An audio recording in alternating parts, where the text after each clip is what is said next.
Bonjour et bienvenue dans ce module construction et gestion d'un product backlog avec Azure DevOps.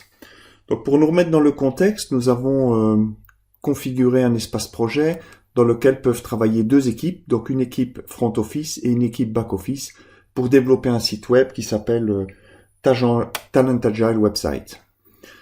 Alors, quand on va vouloir compléter notre premier product backlog, la première chose à s'assurer, c'est de se positionner dans la bonne équipe pour entrer les éléments qui seront développés par cette équipe.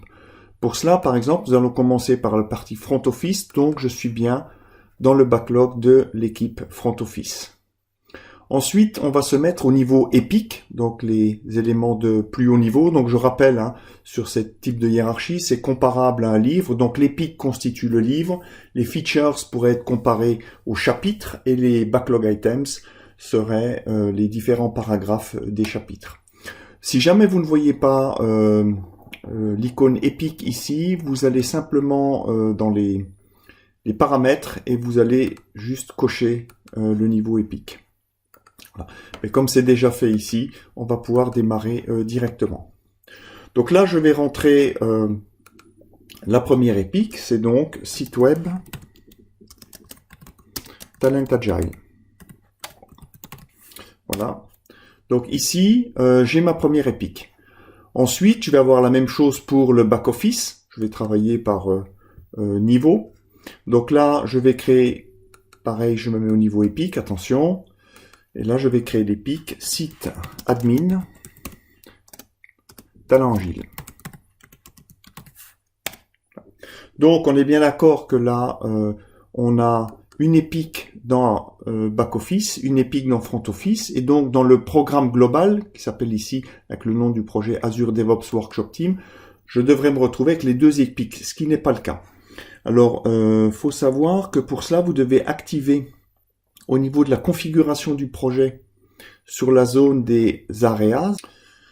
J'ai donc ici l'architecture des areas du projet. Et pour l'équipe globale, donc dans Team Configuration, je vais sur les areas, je vais spécifier en fait que j'inclus les sub-areas. Ce qui aura pour effet potentiellement de diminuer légèrement les performances, mais peu importe, c'est la manière par laquelle il est usuel de travailler, puisque à ce moment-là, on va pouvoir voir qu'au niveau épique, on a bien la visibilité sur les deux sites. Donc ensuite, je vais passer au niveau features. Donc là, je vais recommencer avec front office et je vais rentrer les différents features du front office. Donc soit je peux les rajouter en hiérarchique directement ici, ou alors je peux travailler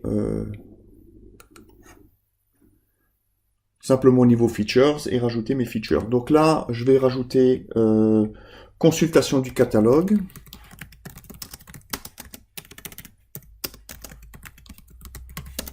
Je vais rajouter commande en ligne.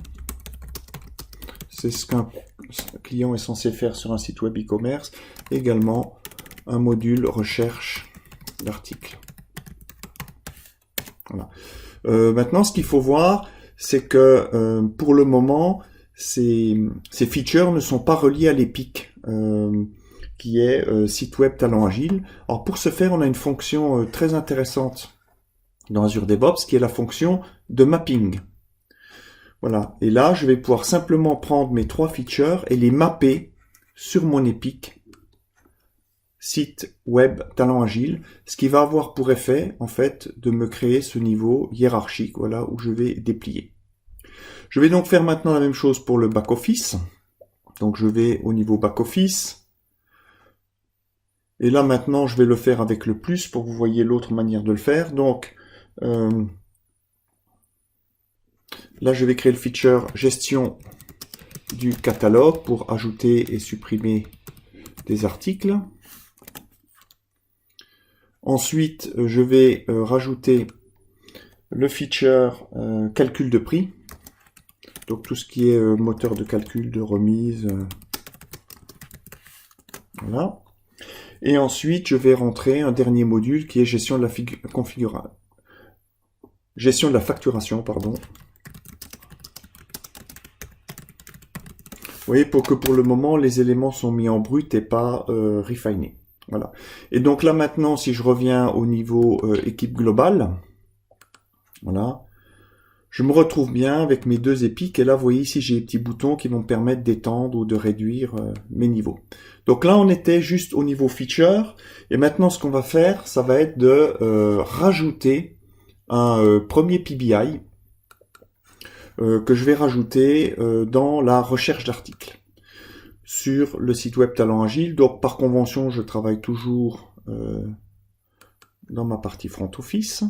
Voilà. Et sur la partie recherche ici, recherche d'articles, je vais pouvoir rajouter un PBI. Alors vous voyez qu'ici, je peux rajouter soit un Product Backlog Item ou un bug. Hein. On a bien vu que les bugs étaient également gérés au niveau... Donc, ce que je vais mettre ici, c'est en tant que client, je vais filtrer le catalogue en spécifiant une catégorie de manière à ce que mon expérience d'achat soit plus efficace. Donc voilà, nous avons ici notre PBI et vous imaginez bien en fait que le rôle du Product Owner va être de s'assurer en fait que tous les PBI nécessaires à la construction du produit soient saisis. À la fois ici dans notre exemple sur la partie front office que back office. Alors, la plupart du temps, en fait, on a déjà notre backlog qui est saisi quelque part, hein, soit si vous avez des spécifications écrites à partir d'un appel d'offres, tout ce genre de choses, ou un atelier de story mapping où on a déjà saisi, par exemple, dans Feature Map, l'ensemble des PBIs ou User Story. À ce moment-là, ce qui pourrait être intéressant, c'est à partir d'un fichier Excel de pouvoir importer en masse dans Azure DevOps les PBI ou même toute la structure Epic Feature PBI. Alors cela est possible et je vais vous montrer comment faire. Donc la première chose à faire, c'est faire une requête qui va nous permettre en fait de nous synchroniser à partir d'Excel, hein, puisqu'Excel se connecte à Azure DevOps au travers de requêtes sur le Product Backlog. Donc ici nous avons une structure hiérarchique, donc je vais choisir un mode arbre de Work Item, tout simplement. Et après je vais choisir les options par enfant. Donc si je prends cette requête que je viens de créer, je vais la tester et on voit bien qu'ici, je retrouve directement mon Product Backlog. Donc je vais sauvegarder cette requête et je vais simplement l'appeler Product Backlog. Donc vous voyez que vous avez le dossier My Queries, hein, ce sont des requêtes entre guillemets privées, et Shared Queries, elles sont accessibles à toute mon équipe. Voilà, comme ça n'importe qui pourra appeler cette requête à partir d'Excel. Voilà, donc j'ai ma requête qui a été créée. Je ne vais pas entrer dans le détail tout de suite des requêtes, mais vous pouvez requêter sur tout le repository et ça vous permet ensuite potentiellement à partir d'Excel de retravailler ça avec des tableaux croisés dynamiques ou des graphes de données croisées, mais vous allez pouvoir aussi publier des graphiques sur le dashboard. On reviendra sur cela un petit peu plus tard. Donc maintenant on va passer sur Excel. Et donc là, vous voyez que dans Excel, j'ai un onglet Team. Hein. Donc c'est un plugin que vous devez installer à l'avance. Et une fois que vous avez ce plugin, vous avez la capacité, en cliquant sur l'icône New List, de vous connecter, pour mon cas ici, à mon instance Pragmatic DevOps Training. Et là, le projet sur lequel nous travaillons est Azure DevOps Workshop. À partir du moment où je lance la connexion, il va me proposer d'accéder à la liste des requêtes que je peux consommer. Et là, je vais retrouver dans Shared Queries la fameuse requête Product Backlog. Voilà, au bout de quelques secondes, je vais avoir mon backlog. Et à partir de ce moment-là, tout ce que je vais écrire, modifier, ajouter, je vais être capable, au travers des boutons Publish et Refresh. Donc Refresh, je vais rafraîchir ce que j'ai dans Azure DevOps vers Excel. Et Publish, je vais envoyer mes changements depuis Excel. Donc l'idée là, c'est que je vais rajouter quelques PBI dans ce fichier-là pour vous montrer comment je vais pouvoir l'enrichir. Alors la première chose, c'est qu'avec mes PBI, je vais rajouter de la description et des critères d'acceptance. Et on va voir que je vais pouvoir choisir les colonnes que j'affiche dans Excel. Donc là, je vais vouloir mettre la colonne Acceptance Criteria. je vais vouloir rajouter la colonne description. Après, je vais les positionner juste après le titre et acceptance criteria après la description. Assign to, j'en ai pas besoin. L'état, c'est bon. Les champs area pass et iteration pass sont obligatoires, donc je vais les rajouter. Voilà, et je vais enlever les tâches. Donc là, j'ai bien le type de work item, le titre de la user story ou du feature, etc. La description, les critères d'acceptance. Je valide cela et mon fichier, comme vous le voyez, affiche bien maintenant le titre des éléments avec la description, les critères d'acceptance, l'état et ainsi de suite. Voilà. Donc, ce que je vais faire maintenant, c'est que je vais rajouter quelques PBI que j'ai préparés dans un autre fichier Excel. Donc déjà, j'ai deux PBI sur le calcul de prix. Donc pour ça, ici, je vais venir avant le calcul de prix. Voilà. Et je vais insérer deux lignes. CTRL-Z. Refresh.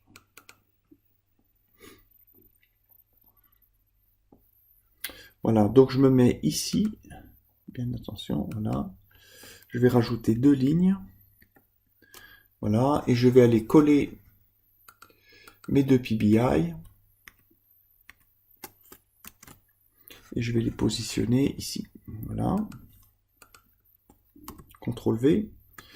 Donc, on voit bien ici que je ramène. Voilà. Et donc là, ce que je vais faire, c'est que c'est du back-office. Donc ça, je copie. Et ce sont des work items de type product backlog item. Je les renseigne. Donc voilà pour les deux premiers. Ensuite, je vais ramener deux éléments sur le module commande en ligne. Voilà. Donc là, pardon. Donc je vais sur le module commande en ligne et je vais rajouter ici deux lignes. Voilà, je vais aller copier maintenant mes items.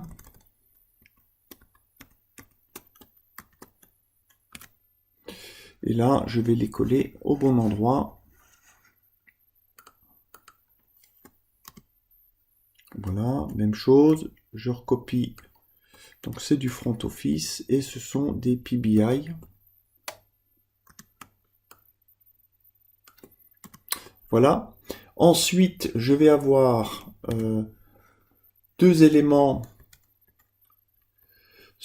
trois éléments sur la consultation du catalogue. Donc, consultation du catalogue qui est ici, c'est au-dessus de consultation en ligne. Donc, trois lignes ici et que je vais aller copier. Voilà. Et je vais les ramener ici. Titre 3. Donc, bien faire attention à quel niveau on colle ces éléments. Là, pareil, je vais rajouter ça. Et je vais indiquer que ce sont des product backlog items. 1, 2, 3. Voilà. Et enfin, je vais rajouter des éléments sur la gestion du catalogue et la recherche d'articles. Donc je reviens ici sur la gestion du catalogue. Donc c'est dans la partie back-office. Gestion du catalogue, c'est ici. Donc là, je vais en rajouter deux. Voilà, je vais aller les copier tout simplement. Gestion du catalogue. Voilà. Je les positionne ici. Toujours pareil, là je recopie tous les champs obligatoires, donc l'itération et l'area pass, et j'indique que ce sont des product backlog items, le type est obligatoire aussi à renseigner. Et nous allons terminer avec une partie sur la recherche. Voilà.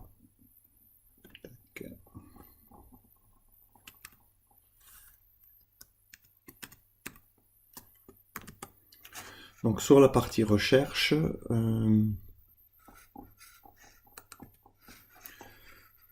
donc le feature recherche d'articles est ici, j'insère une ligne. Voilà, et je vais aller coller le dernier PBI dans la partie recherche d'articles. Voilà. Et nous avons terminé. Alors bien évidemment, on peut le faire, on pourrait prendre tous nos PBI et les réagencer dans la structure à partir d'Azure DevOps.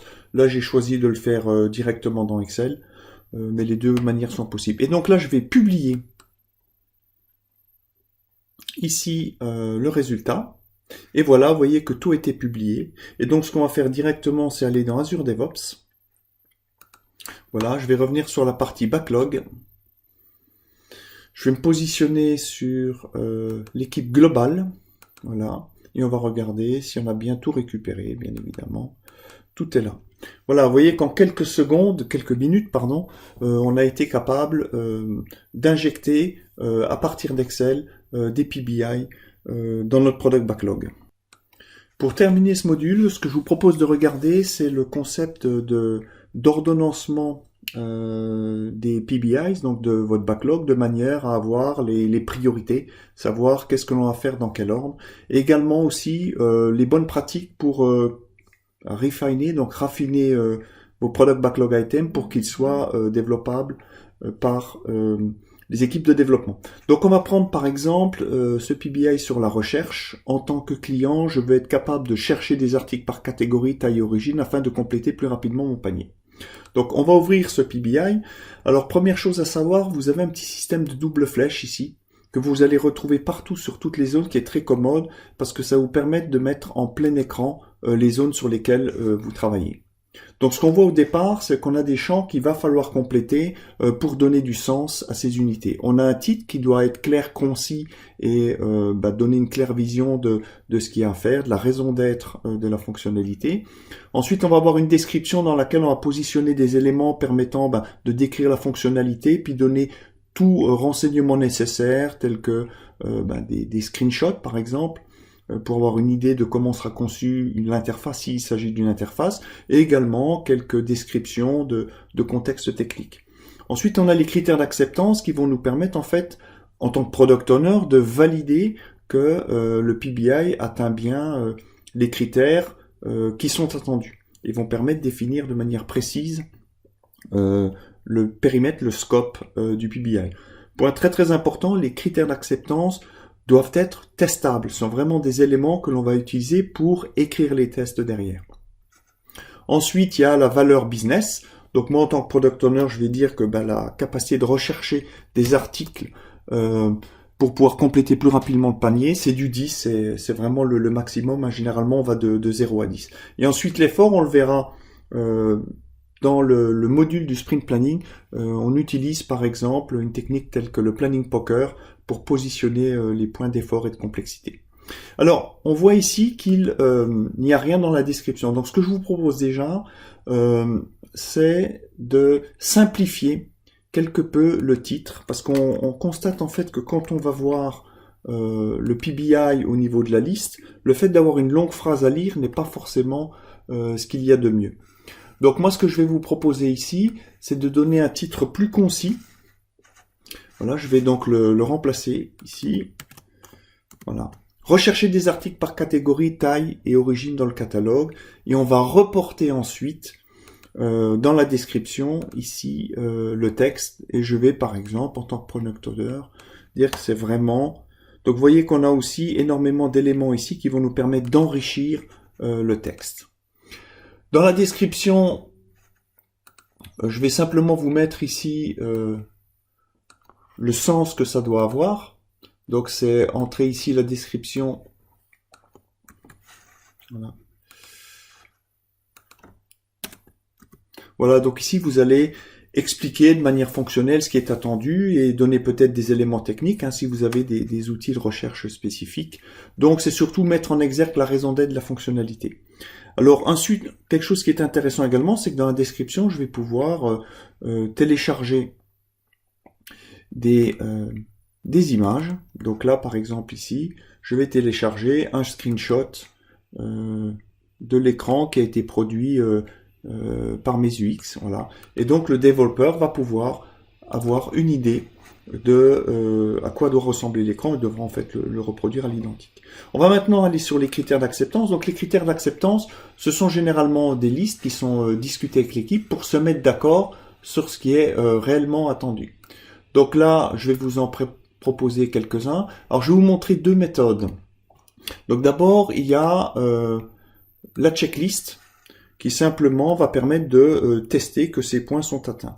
Donc ici, ce que je vous propose, c'est de dire par exemple que les catégories de filtrage sont présentées sous la forme de boutons cliquables, et ainsi de suite. La recherche est multicritère. Le résultat est retourné en moins de 3 secondes, donc il y a un critère non fonctionnel, hein, plutôt un critère de technique de performance.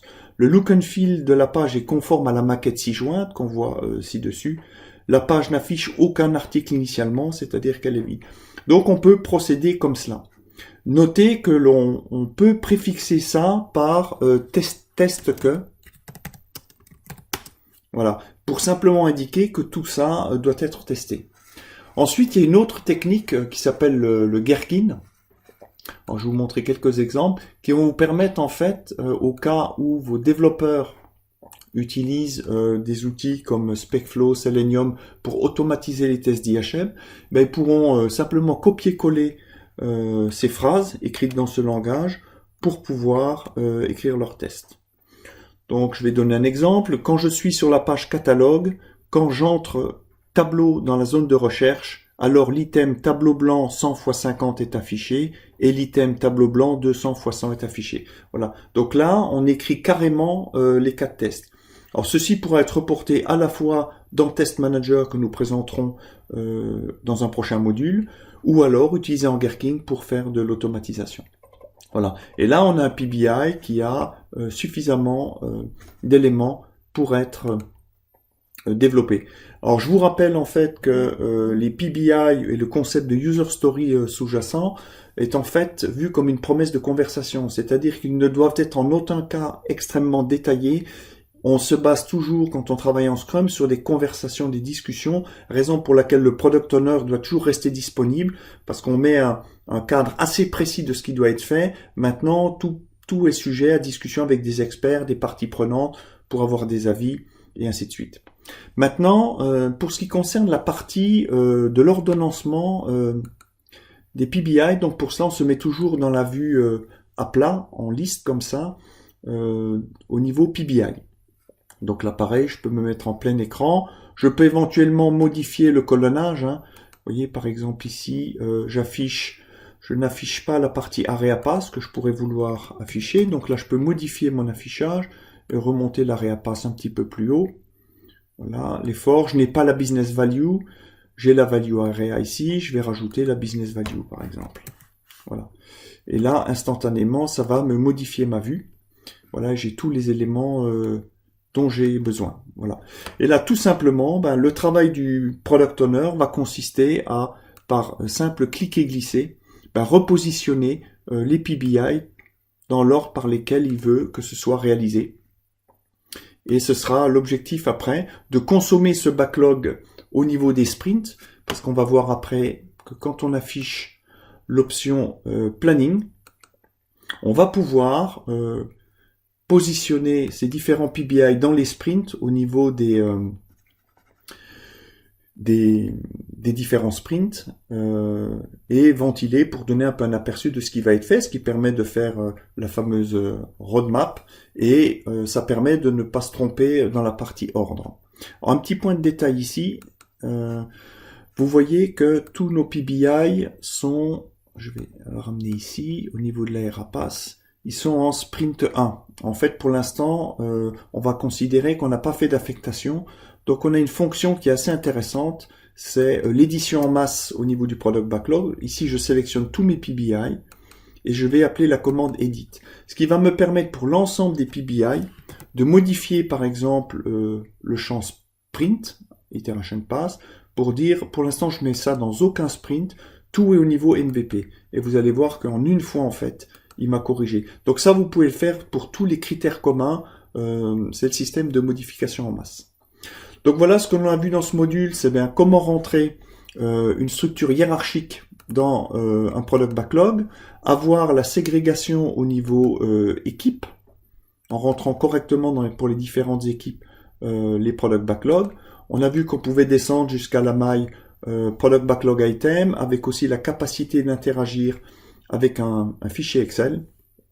On a vu également comment est-ce que l'on pouvait raffiner un PBI en rentrant des informations qui vont permettre aux développeurs de bien comprendre ce qui est attendu et également d'engager tous les tests nécessaires pour valider que les critères d'acceptance sont bien atteints.